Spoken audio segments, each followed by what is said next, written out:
జగన్ రెడ్డి తనపై జరిగిన కోడికత్తి కేసులో ఇంకా లోతైన దర్యాప్తు కావాలని కోర్టుకెళ్లారు. ఎంత లోతు అనేది జగన్ రెడ్డికే క్లారిటీ లేదు. ఎందుకంటే ఇప్పుడు దర్యాప్తు పూర్తి చేసింది ఎన్ఐఏ. ఆయన కోరిక మేరకు జరిగిన దర్యాప్తు అయినా ఆయన ఈ కేసులో ఇంకేదో కావాలని కోరుకుంటున్నారు. విశాఖ ఎయిర్పోర్ట్లో సీఎం కాకముందు జగన్పై ఓ యువకుడు చిన్న కోడికత్తితో అంతకంటే చిన్న గాయం చేశారు. తనపై జరిగిన దాడి ప్రపంచ స్థాయి కుట్రగా భావించి స్వయంగా జగన్ రెడ్డి పట్టుబట్టి మరి కేంద్ర దర్యాప్తు సంస్థను రంగంలోకి దిగేలా చేశారు.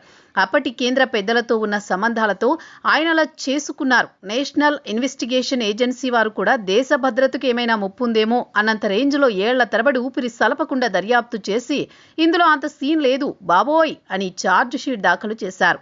జగన్ రెడ్డి గారి లాజిక్ ప్రకారం దర్యాప్తు అంటే ఆయన రాసిచ్చిన స్క్రిప్టు ప్రకారం జరగాలి. ఎన్ఐఏ వారు వాస్తవాలు చెబితే అది లోతైన దర్యాప్తు ఎలా అవుతుంది?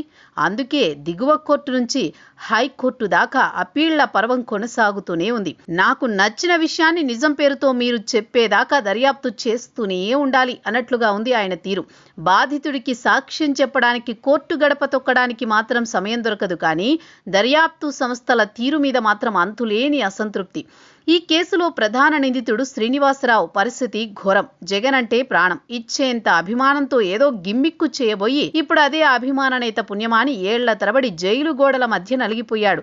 ఒక సామాన్యుడి జీవితం బుగ్గిపాలవుతున్నా పట్టించుకోకుండా ఈ కోడి కత్తిని రాజకీయంగా ఎలా వాడుకోవాలా అనే తాపత్రయమే తప్ప కేసును కొలిక్కి తెద్దామన్న ఆలోచన బాధితుడైన జగన్లో కనిపించలేదు. ఎన్ఐఏ తేల్చిందొకటి, జగన్ కోరుకుంటున్నది మరొకటి. రాజకీయ లబ్ధి కోసం ఒక చిన్న సంఘటనను జగన్ ఎన్ని ఏళ్లు సాగదీస్తారనేది కోడికత్తి ఎపిసోడ్ ఒక క్లాసికల్ ఎగ్జాంపుల్.